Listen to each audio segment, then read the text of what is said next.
Հանդիպել են Ռուսաստանում Ադրբեջանի դեսպան Ռահման Մուստաֆայևը եւ Դաշնության փոխարտգործնախարար Միխայիլ Գալուզինը։ Կողմերը քննարկել են Բաքու-Մոսկվա հարաբերությունները եւ ընդհանուր հետաքրքրության հարցեր։ Վերջերս էլ Միխայիլ Գալուզինին ընդունել էր Ադրբեջանի արտաքին գործերի նախարար Ջեյհուն Բայրամովը։ Պաշտոնյաներն անդրադարձել էին երկկողմ հարաբերություններին քաղաքական, առևտրային, տնտեսական եւ հումանիտար ոլորտներում։ Անդրադարձեր եղել տարածաշրջանային եւ միջազգային անվտանգության հարցերի։ Բայրամովը եւ Գալուզինն ընդգծել էին փոխայցելությունների կարեւորությունը։ Նաև ավելի վաղ Բաքուն եւ Մոսկվան համաձայնել են կարգավորել ադրբեջանական ավիաուղիների ինքնաթիռի կործանման հետ կապված խնդիրները։ Հիշեցնենք, որ Բաքվից Գրոզնի թռչող Ազալի ինքնաթիռը կործանվել էր Ղազախստանի Ակտաու քաղաքի մոտակայքում 2024 թվականին։ Աղետի հետևանքով զոհվել էր ինքնաթիռում գտնվող 67 անձից 38-ը։ Մոսկվան պարտավորվել է փոխհատուցում վճարել։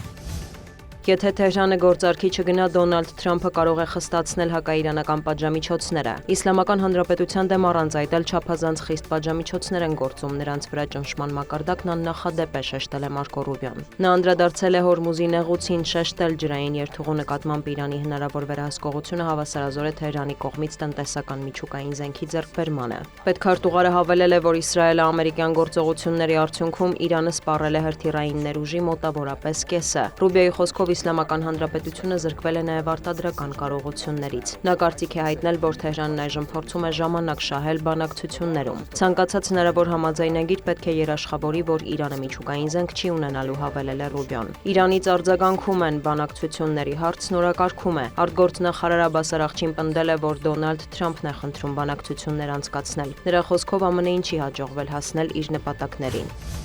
Սաուդյան Արաբիան այսօր հյուրընկալում է Ծոցի արաբական պետությունների համագործակցության խորհրդի արտահերթ գագաթնաժողովը։ Սա Պարսից ծոցի ներկայացուցիչների առաջին հանդիպումն է փետրվարի 28-ին Իրանի դեմ իսրայել-ամերիկյան գործողությունների մեկնարկից ի վեր։ Խորհրդի կազմում են Սաուդյան Արաբիան, Քուվեյթը, Միացյալ Արաբական Էմիրությունները, Կատարը, Բահրեյնը եւ Օմանը։ Գագաթնաժողովի օրակարգում են Իսլամական Հանրապետության շուրջ զարգացումները, այդ ֆոնին ավելի լայն տարածաշրջանում իրավիճակը, անվտանգության եւ տնտեսության ոլորտներում առկա խնդիրները, ԱՄՆ-Իրան բանակցությունները եւ Հորմուզի նեղուցի հարցը։